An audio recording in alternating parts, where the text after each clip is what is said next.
Maybe we can kick things off.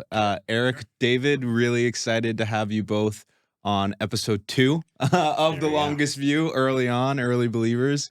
I think actually to start, would love for you, the two of you, to briefly introduce yourselves and briefly introduce Understory for people.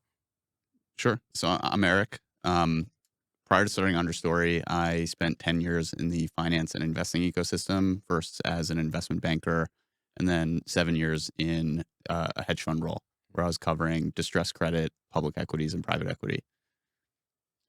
I'm David. Prior to starting Understory, I also spent 10 years in an industry, but it was working at a couple of different startups, mostly on complex data problems and in customer success and product.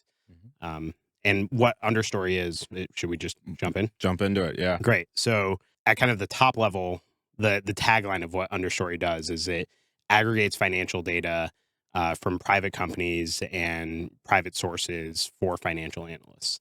I find that to be a very vague tagline to a certain extent, because Which financial aggregation analysts? can mean a lot of things. Financial analysts can mean a lot of things, but I think at its core level of where it is today, if you are an analyst at a VC or a private credit fund or a hedge fund and you receive a data room and it's just PDF financials, and you in the past that would have ruined your weekend probably, because you're thinking, I got to stitch a bunch of data together across a time series to generate the basic data to create a model. What we do today is you just drop that into Understory.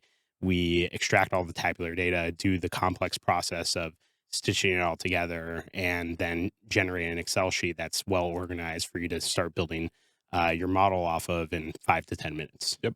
So that's the core of what we do today. We have ambitions to make that a bit bigger. Yep. But that's kind of the core product today. We'll come back to that vision, come back to, where you guys are today. I actually want to come back to the very beginning, and not of just of Understory, of how you two met. So we were talking about it offline, I guess, of how you guys met in philosophy class. Can you tell that story? Sure. I think Eric tells it better, so I'll let him. So David and He I probably also remembers it better, apparently. It is kind of that moment where I can imagine how the cinematography would work if it had been filmed in a movie, because it was a very special moment. So David and I both went to Columbia, and kind of the hallmark academic feature of Columbia's education philosophy is their core curriculum. So about a third of your classes there are predetermined. Okay. And one of the classes that everyone has to take is called Contemporary Civilization. Okay. So David and I both were in the Contemporary Civilization section with a professor named Peter Pasolini, who we're still in touch with, who's kind of like a Robin Williams from Dead Poets Society. Got it. Meets the Dalai Lama kind of guy. And that was just like a great backdrop to form a friendship that was both intellectual in nature, but also just a lot of fun. Was that professor there like 20, 30 years by the time you guys got there? 10 years in, or like? No, he's pretty old. Yeah, he's old guy. Yeah, he actually only taught this class, I think, because he felt he had a prior academic career, and this class was like a moment where a lot of people discover ideas that they hold on to for the rest of their lives. And so he had that kind of effect in, encouraging us to think deeply about the world and ourselves and our values through the context of basically like the Western canon of political and moral philosophy. Okay, cool. And so how does that lead to, you guys meet in the class, and then what happens? Do you guys immediately start talking about business, or is it talking about, democracy? Like, how did it work? We actually, so we did do a bunch of projects together despite having different majors in college. So we ran or managed a literary publication together in college. We also organized a protest together. Oh, okay. And in both those experiences, we won't talk. Okay, sorry. We don't need to get into it. We don't need to get into the protest. Columbia we did not get arrested. This was in 2013. Yeah. But I think that gave us a high degree of confidence that we would enjoy working together. Yeah. But at the same time, our careers went in very different paths. I worked for a bulge bracket investment bank, and David started a company with his brother to make sheets. Okay. And so I think we thought that would be the end of the line of our, working relationship. although we continued to live together after college. Yep. Yeah. But yeah, I mean, you can tell it, but I think we both reached a point in our career where we were starting to talk about, things that we had seen in the world and how we thought we could make them better. Yeah. And I'll turn it over to you. Yeah. I started this journey in a much more linear sense, in the sense that I had always thought of starting a company. I always felt like I was entrepreneurial. And where did that come from? Was that influenced by parents, by media? I think the major influence, which is kind of funny because I think it was actually a big professional turnoff for my mom. But her father, my grandfather, he immigrated from Germany during the interwar period between World War I and World War II. German Jewish guy, fought in World War II, and then made his way back to Minneapolis after the war with his brother. And they started I guess what in the Jewish world we call a shmata company, which is basically just like clothing manufacturing. Mhm. And they turned that into a Western wear brand and company that still exists today. And so Oh, that awesome. story, yeah, it's pretty cool. They make like snap shirts and Yeah. jeans with rhinestones on them and things like that. And that story always served as an inspiration, I think, to myself and my brothers. So I think that was part of it. And also in high school, and beforehand, I think I was a bit of a nerd. I was very into science fiction, into technology. I read TechCrunch when it was Yeah. really popular, just religiously. Wired magazine religiously, and so I was very enamored with the concept of a tech startup. And so I think that was the origin of me being interested in it. At Columbia, though, I studied history. Mhm. So during the summers, I would work at different startups as an intern or try to work on my own ideas.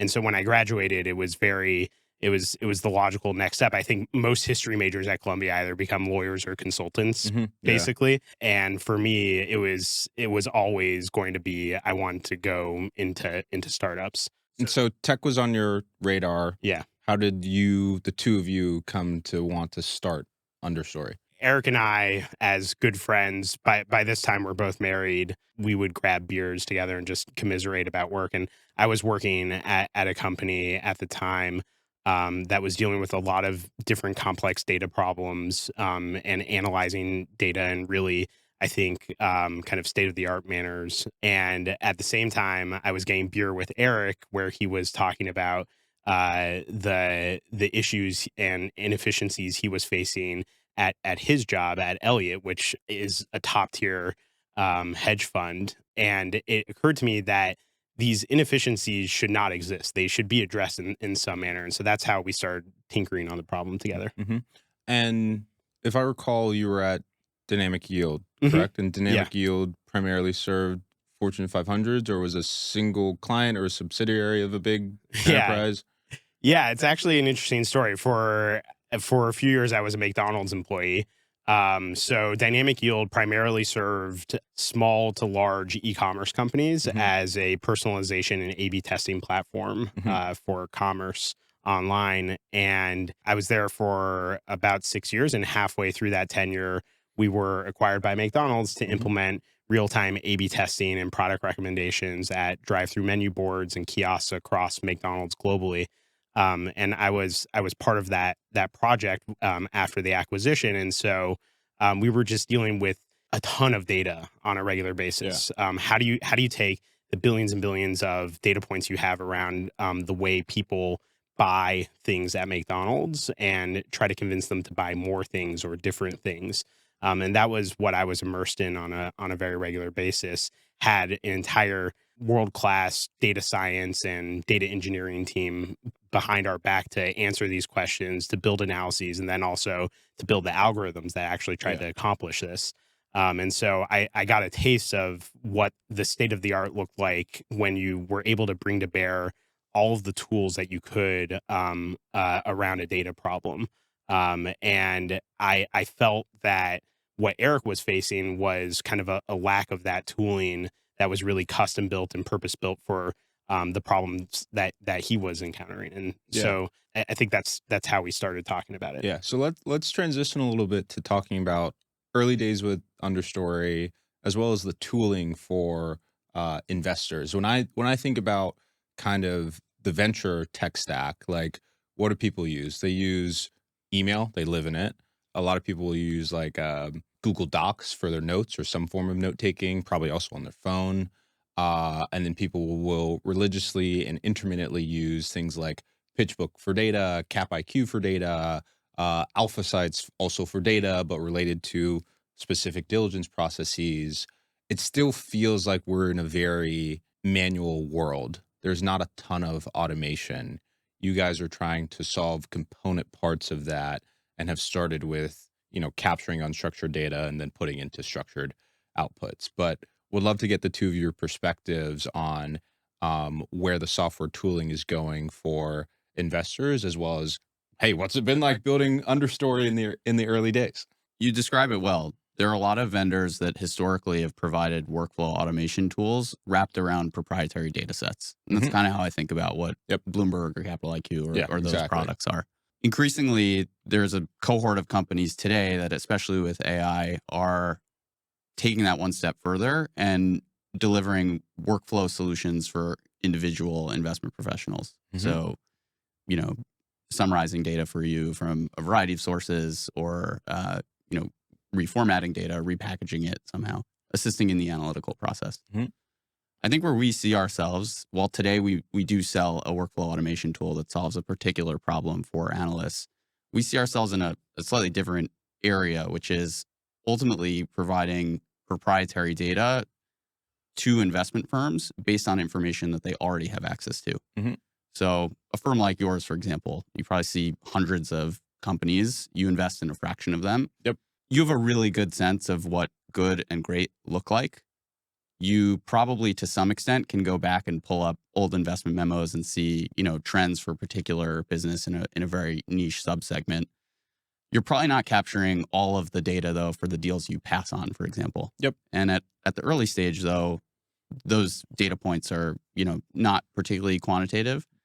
But if you're investing in mature businesses, you're getting a rather robust feed of information on how those companies perform when they fail, on a granular level, what things like working capital or, margins look like at different points in the P&L.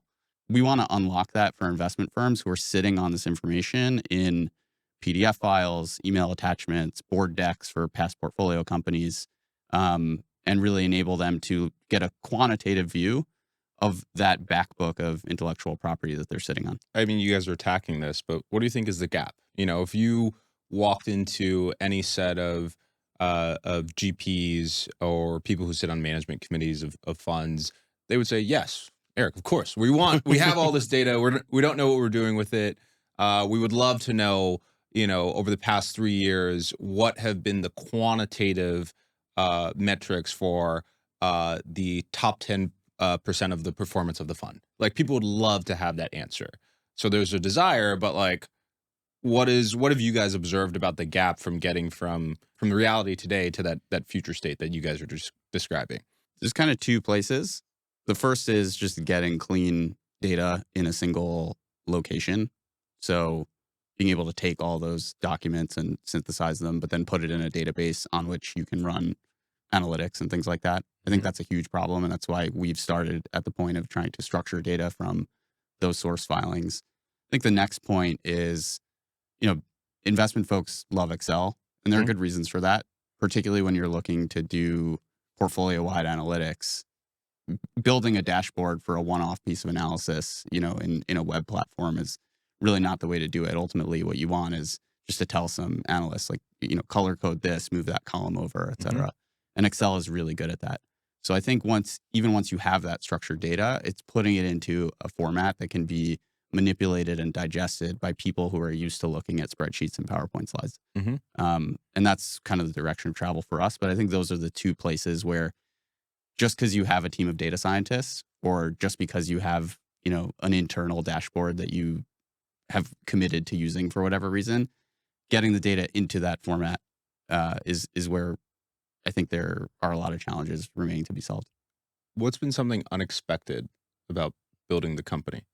Met almost everything. Just because you're selling into a very high margin, kind of high capital business like uh, funds, Mhm. doesn't mean that it's going to be an easy sell. Mhm. In many ways, these funds operate almost like small to medium sized businesses more than they do like an enterprise that usually buys It's deceiving. technology. They're like, "Yeah, Yeah, we manage 40 billion of capital, but it's right. 100 people." You're like, Exactly. And there's like two people who are dealing with technology and they're underwater. And so there's not the same sort of rails around a sales process that you might have when you're doing a traditional B2B sale to an e-commerce company yeah. or something of that sort. So that was pretty surprising to me. I had always expected something different from selling into funds than what we encountered, but it's been good because it's made us kind of hone the product in a way that has made it more useful to Yeah. our end users. So there's one element of accelerating go to market, which is just improve the product and make Yeah, it undeniable. You put it in front of someone, put the demo, and they're like, "Oh my god, I need this." right. Excluding product, have there been tactics from a go to market standpoint that now that when we rewind the clock, I think 24 months plus ago when you guys were starting, that you wish you knew? We started the company with this philosophy of let's build a product that works in single player mode, because that way we don't need to necessarily run an enterprise motion in order to get adoption. Mhm. I think we've been uh, certain assumptions underpinning that choice have been, humbling to learn Mhm. more about.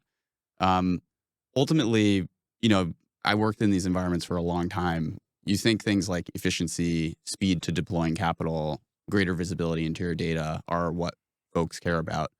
Um, Ultimately, I think what we've learned is that you really do need to solve an institutional need rather than an individual need, even if the buyer is only evaluating one seat. Yeah. And so, I don't think that changes anything about our roadmap necessarily, but it does impact things like positioning.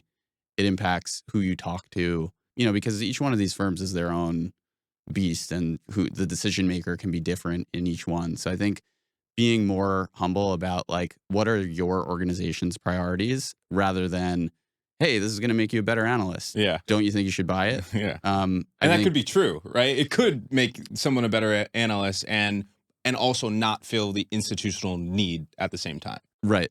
That's probably been the biggest learning. Yeah. How do you guys go about hearing or listening for institutional needs? Again, going back to it could be, managing directors, co-founders. A lot of these funds are still ran by, founder CEO types.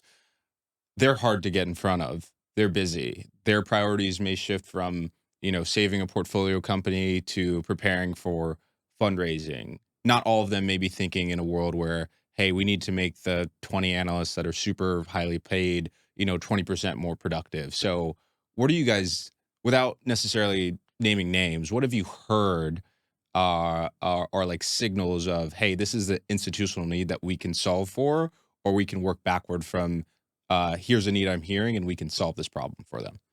I think on one level, you have people who get hired, and maybe there's a new sleeve of capital being raised around a new team or a new strategy. That's obviously a signal where going to them and saying, hey, having the infrastructure to go deploy this capital, or be able to talk about it with your investors that you have this new piece of infrastructure.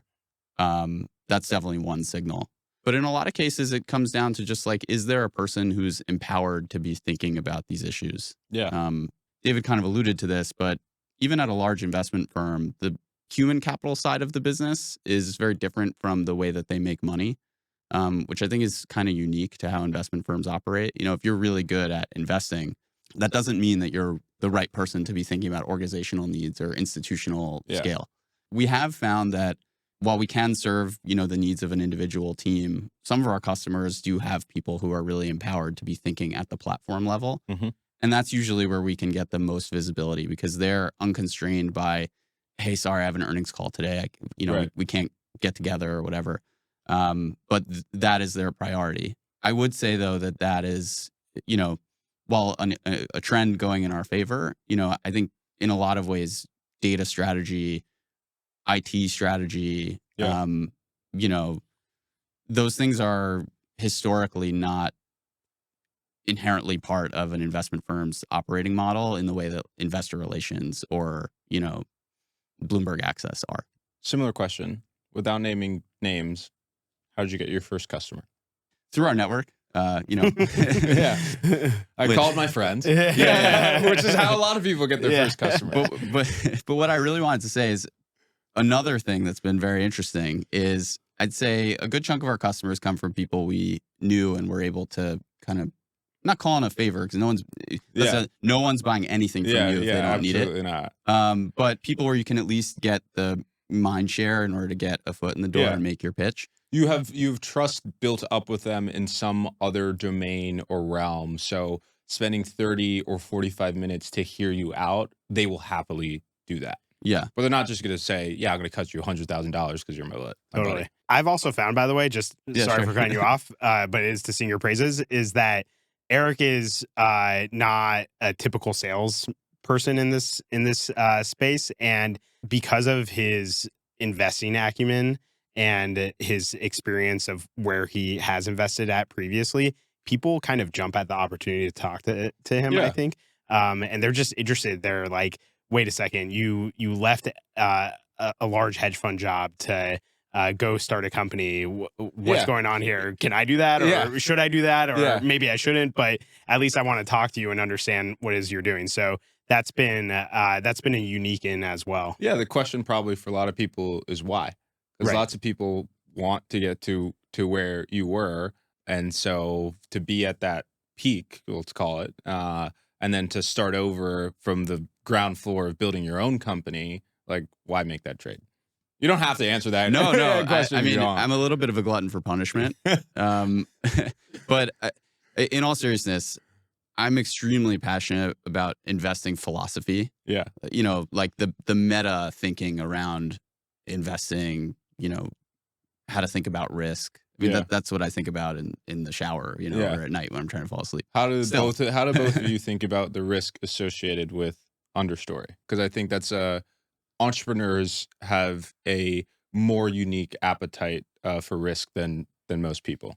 It's a good question. I mean, both of us have families. I think both of us are very fortunate to have wives who are in high-powered, well-paying jobs. So that has mitigated the personal risk a little bit, which I don't know. Now that I'm answering this, I'm not sure if you want us to talk about the personal risk or the no. I think it's all organizational, right? That's a component of being able to say, hey, yeah, I can go from making X amount per year to zero per year for some indefinite period of time. I think actually Eric and I probably approach this very differently because the way I thought about it was I was at Dynamic Yield, which was acquired by McDonald's, and then it was acquired by MasterCard, and I actually really loved my job, and I loved the people there, and I could just see myself if I stayed at MasterCard just waking up in 10 years being like I should have left a while ago to go start a company or go change my career and somehow. And so it felt like the right moment to do so. And as a result, I was able to underwrite the risk because it just felt like the marginal utility of my current trajectory was not as high as an alternative like starting a company. And so I'm just constantly re-underwriting that, and it still feels that way. Like I'm still learning so much, and I feel like building equity in something that's really valuable, either hopefully commercially valuable, but at least from an experience level valuable as well. Yeah. For once in my life, I tried not to think about it too much. Yeah. I mean, the risks are so obvious, right? Like especially for me, I have no technology background, you know, so I'm just like, this is clearly dumb. Yeah. But we had like a Notion document, and I would spend my nights and weekends, looking at tools, and this started from a whole different place, right? But we were just talking about it, and it was so energizing. And then just the opportunity to work with David, it was really special. So I don't know, it felt like the right time in life, and you just can't think about it too Yeah, much. I think one component, being able to work with a trusted friend, pays for itself in spades because it's just a unique personal experience. Like, I'm sure this, you guys already passed this, but let's say worked on it for 3 years and went nowhere. You'd be like, well, I got to work with my homie all day, so that was pretty cool. And then the other thing that I like to put out into the tech ecosystem environment, especially for founders and prospective founders, is, hey, actually, the risk of starting a company, um, there's a high failure rate within your own company, but the risk to your career actually is not as high as people think.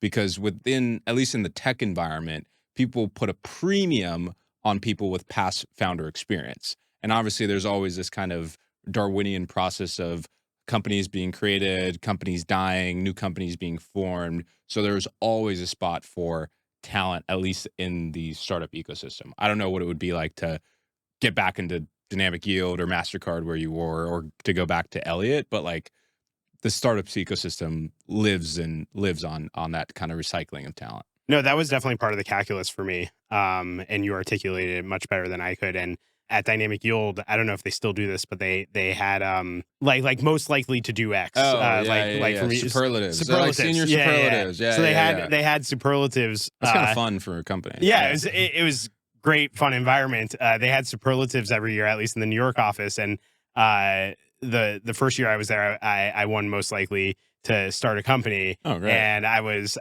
quite honored. Yeah.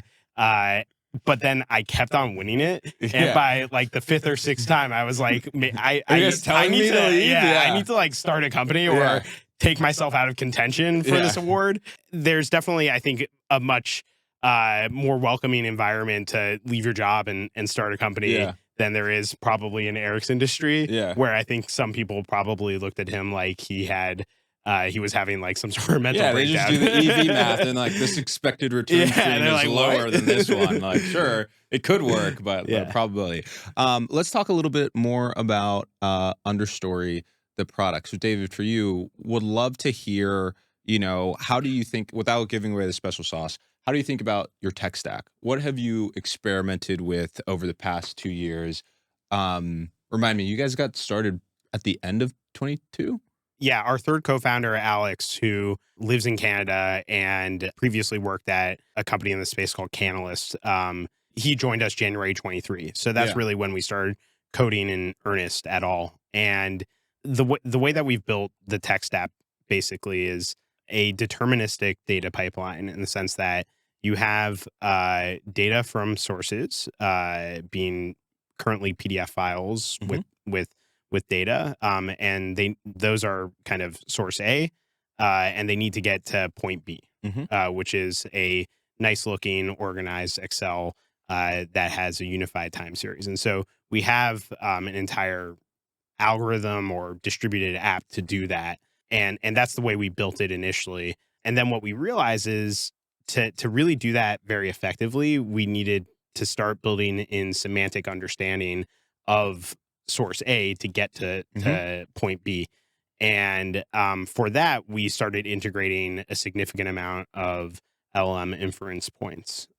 So when we started building Understory, you could generate a model and it would work relatively well, but there would be edge cases where it didn't work super well. And the only way for us to address those edge cases would be algorithmically. Today, what happens is it still goes through that deterministic pipeline, but there are a bunch of different waypoints and parsers and little tiny inference points where an LLM comes in and says, actually, this is what this table is referring to, or this is how this table refers to time. And so by the end of that process, a single model could call hundreds, if not thousands, of inference endpoints to generate what is a much better looking and more consolidated and much easier to use Excel sheet today. And so that's effectively how we built it to be robust enough to handle a lot of different ad hoc types of documents. Right? Like every single PDF file is its own special snowflake, which is why this problem is so complex and difficult to solve.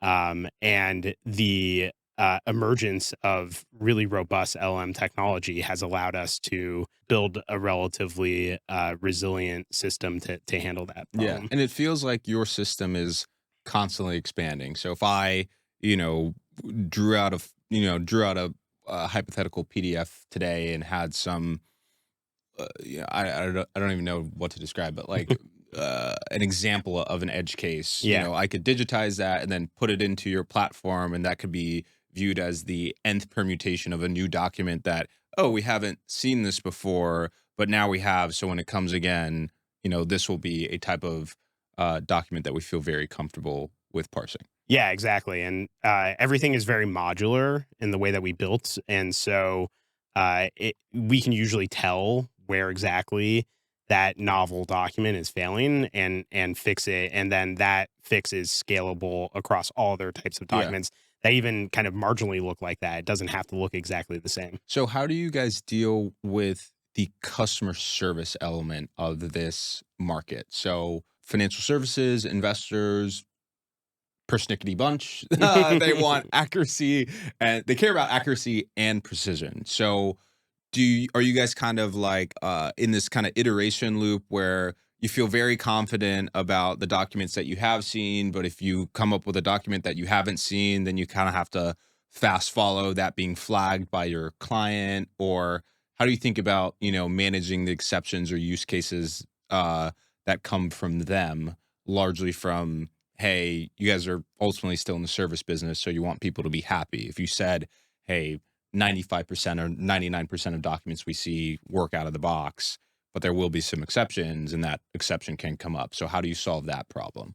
Part of it is just what the product is. We're effectively delivering relatively usable data much more quickly than any other service could give it to you. Yeah. And whether that service is calling the CFO or head of FP&A at a company you're invested in and asking for XYZ output, whether it's an offshore team or a junior analyst, ultimately you're waiting some amount of time, even if you're spending that time doing something else, Yeah. for that data to come to you. We deliver it very quickly. Yeah. So we don't always get it right. It's very frustrating when we don't, because that need is so immediate and it is kind of time bound. Yeah. But I'd say a lot of our customers don't necessarily have the expectation that it's perfect. They just have the expectation that it's quick and available. Yeah. If, though, there are major errors, like, we will more than happily get on the phone with them and try and work it out. Not so much with software, because I think in order to build a system that's resilient, we can't go in and make tweaks super quickly to the code. Yep. But it's a spreadsheet. We can fix that. Yeah. And, I've worked my fair share of long nights. Like, every once in a while, it's something we're happy to do, because that means that it's a need that we can get closer to our customer. Yep. So I think, if we do that every once in a while, it's we're more than happy to do it, and it does build a good relationship. Yeah. Yeah. Yeah. You kind of forge yourself in the fire alongside the customers. You guys alluded to where you want to go and your vision for Understory. I'd love to hear what that kind of update is, because one component of it is, hey, you guys are not wholly levered to this application AI wave, but you're competing in it. Yeah. And there's a lot of competition in the space. So people, less so, a lot of people saying, hey, we'll let you chat with your document. We'll pull out the relevant information. And that comes in a ton of different variations. We don't need to name the names. But how are you guys thinking about, A, how to navigate that competitive environment, but B, where do you want Understory to kind of go as a product and as a business? There are a lot of products that are more overtly LLM forward, if you will. And I think they're amazing. I would have loved to use all of them, basically. I'd say one niche that we're in is just focused on quantitative data, at least for now. And we think that's differentiated because you do kind of need this pipeline and breaking down quantitative reporting into all its constituent parts in order to get an output, rather than just asking an LLM to, kind of like produce a time series. It doesn't do a great job of that. In terms of where we're going, I think we're really guided by this idea, and it's a problem that I encountered in investing all the time. I used to invest in the aerospace supply chain, and so people would say, like, "Hey, here's an engine widget maker. We've looked at a bunch of these before. Maybe we looked at them in a private equity context. Maybe it was a credit deal that we were cued in on, but is not broadly aware." or the market's not broadly aware of. Is there like a margin opportunity for this business? Is there a sales growth opportunity for this business? Ultimately, those inputs, particularly in private markets, they're not broadly available. So you're kind of just guessing. But if you can find like an intellectual ballast in your underwriting that says, hey, I think there's an opportunity to grow profits here or grow end markets here because we've looked at a bunch of these other businesses and we know, what the metrics should look like. Um, that's something that is extremely important and valuable to an investment firm. And I think in a lot of cases, like the best of the best, they kind of synthetically create that rather by just investing in very niche subsectors repeatedly. But we want to unlock that for firms that don't have $100 billion of scale or don't have specialist investors where we can surface that information for you. And when your IC says, how does this compare to the 5 other deals we've looked at recently?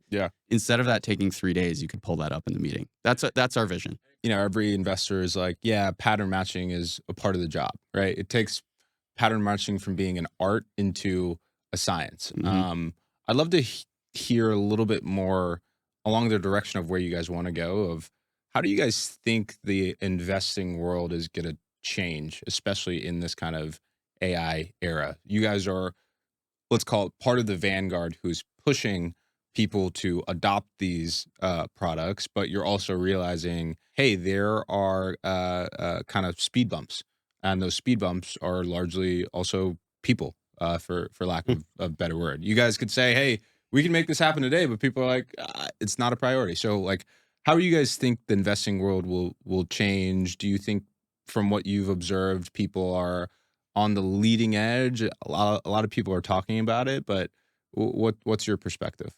I think even since we started, there's been a bit of a sea change in the mentality of many of the end users and potential customers that we're talking to, and all credit due to effectively ChatGPT. I think at some point it seems like every single head of fund CEO got together and said, "What are we doing about this?" And then they went to all of their MDs and portfolio managers and COOs and CTOs and said, "Hey, what are we doing about this AI thing?" And so I think we've actually been a bit of a beneficiary of that to a certain extent, where people are much more open to talking about workflow efficiency and analyst efficiency than maybe they were 5 or 10 years ago.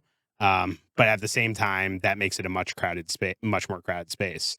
In terms of just where I see things going, what Eric just described as our vision, the way I see it is a lot of innovation over time, outside of even just like standard technology. If you look at like the Renaissance and the way that really intricate art happened, a lot of that was just enabled by innovations around tooling and what people could accomplish.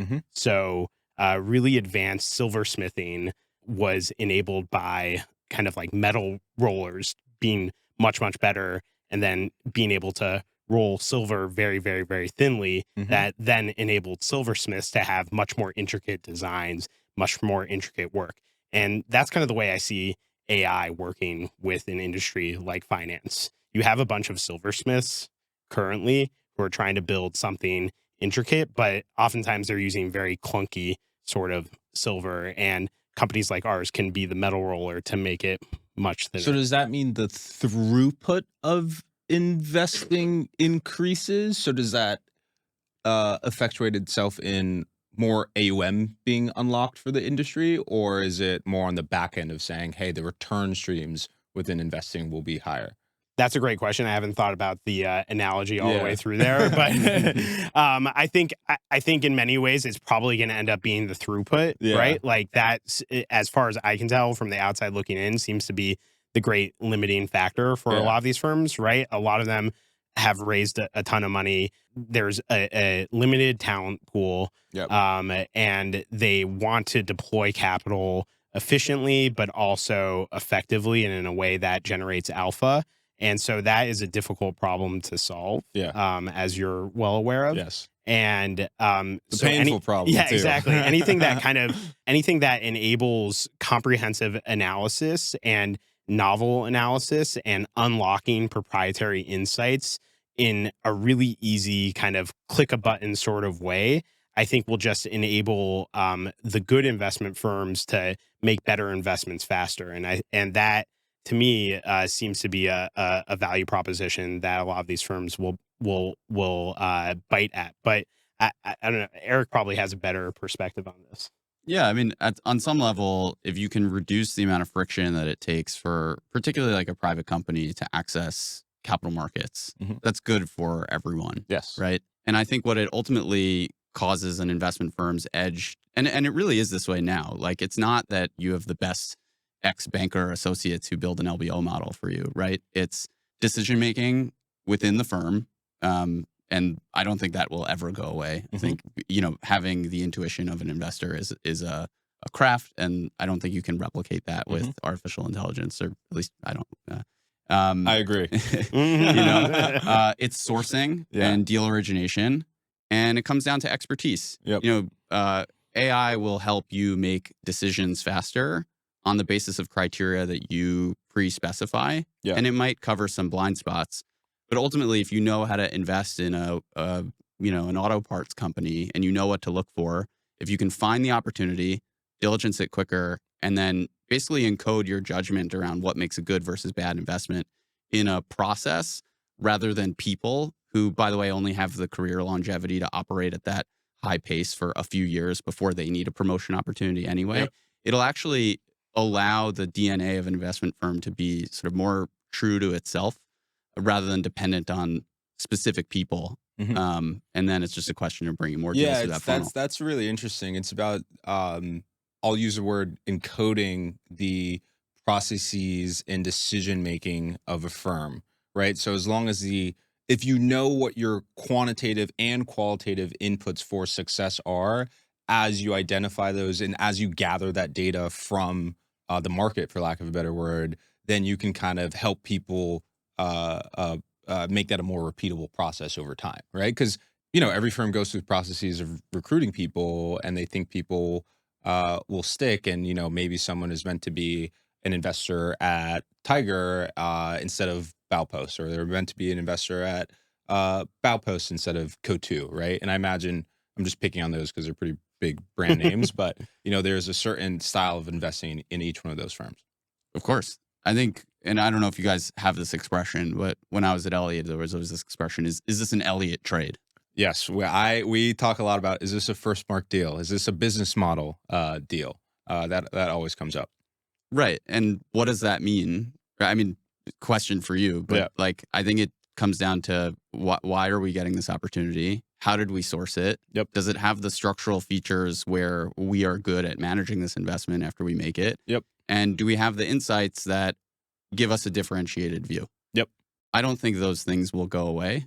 But if you can plug it into a systematized process aided by technology, that's really powerful. Not to oversimplify it, but it's a little bit of helping you put up that objective filter, right? Of like, hey, you may be really excited about this opportunity, but it's not a business model deal. It's not a Elliott trade. And it helps you, again, summarize that. So I know one of the features you guys have is like the click through. How do you guys describe it? Auditability. The auditability of the platform. So you could even, or at least I'm getting a little future tripping here, but I could see at some point in the platform where it's like, hey, here's the auditability of the summary of why we don't think this is a good deal or not for your own company. Guys, we covered a lot. This was awesome. I think maybe the last question I have, and this is something I care about a lot because I think selfishly, but also I genuinely believe this, I think more people should start companies. I think more people should be exposed to the process of entrepreneurship. And so you guys have obviously taken that leap. And if you were speaking back to the version of yourselves 2 years ago, 3 years ago, what is the advice you would give to that version of yourself? I know what I'm going to say. I'm just waiting for you. You go first. Then. I think you need to find your David. Yeah. That's very sweet. That is very nice. It's an emotionally volatile experience. You have to go into that eyes open, by the way. Like there's that kind of advice. Like, it doesn't always work out. Don't look at, your friends raising tons of money and think that that's inevitably going to be you, et cetera, et cetera. But part of the fun of this is that you get to choose who you work with. which Right. is a unique feature of this job versus any other. Yep. And that choice should be one that you make intentionally, and that gives you just an enjoyable experience. And so I get to work with my best friend. I've also found out all these ways that he's talented that I didn't even realize. And I mean that. What's an example? Great at making late night snacks. No, he knew that already. No, but we were like, roommates. I don't know. We needed a website. He just made one. Yeah. Even now, he's developed all this expertise on LLM technology, which Yeah. no one knew about except Yeah. for a select few a few years ago. And it's an emergent skill, highly valuable. Again, going back to the recycling in the industry.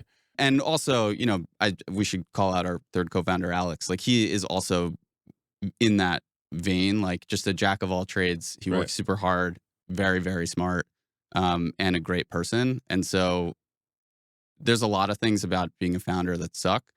But for me, the people I get to work with don't ever suck. Yeah. And that's very powerful. Yeah, that's awesome.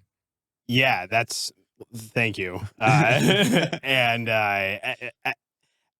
the interesting thing is, for me, as I said at the beginning, I felt like I always wanted to start a company, but I think because I read about it so much and thought about it a lot, like I always knew it was really essential to find good co-founders, and so that to me was table stakes. And Yeah. when Eric I never expected Eric to want to start a company. Me neither. Right. And so when we were just talking about this, and when he was like, maybe we should just go start a company, I kind of leapt at that opportunity. So to me, that was very much table stakes, and likewise, like being able to work with your best friend and being able to just sit and think about complex problems with them every day is amazing. In terms of the thing that I would say is, I would say we got extremely lucky with Alex, our third Yeah. co-founder. I'm semi-technical. I know some data science stuff. I know some engineering stuff, like maybe like intern level engineering, junior engineer sort of thing. And Eric obviously is a subject matter expert around what we're trying to build. So we obviously needed a technical co-founder, someone who could really quarterback the development process and the engineering process of what we were trying to build, which is rather complex. And we have a bunch of friends who are amazing engineers, and we talk to basically all of them. A ton of them, I think a lot of them work at larger companies and were not interested in the startup life. And I actually am, at the time, I was a little despondent about this, but I'm actually very grateful that happened, because what I realized with Alex, who likewise, similar to Eric, I think has more of a passion for investment decision making and what it is that we're actually doing than any of the other people, our friends who we talk to about this idea. And so I would have told myself to try to kind of skip to somebody exactly like that. Yeah. Instead of wading through kind of all these really brilliant engineers that we knew. But it was very much trying to fit, like, maybe a circle into a square peg. Or something like that. Great on paper, but lacking the passion. Yeah. Also, I will put this out into the world. I think startups should no longer be framed as people not being willing to take the risk. They're averse to opportunity. That's the reframing that we tried that framing a lot. It did not go over well. Can't you see this opportunity in front of you? David, Eric, appreciate you guys so much for stopping by. This was awesome. Hopefully you guys enjoyed it as well. Thanks for having us. Great. Thank cool. you. Awesome.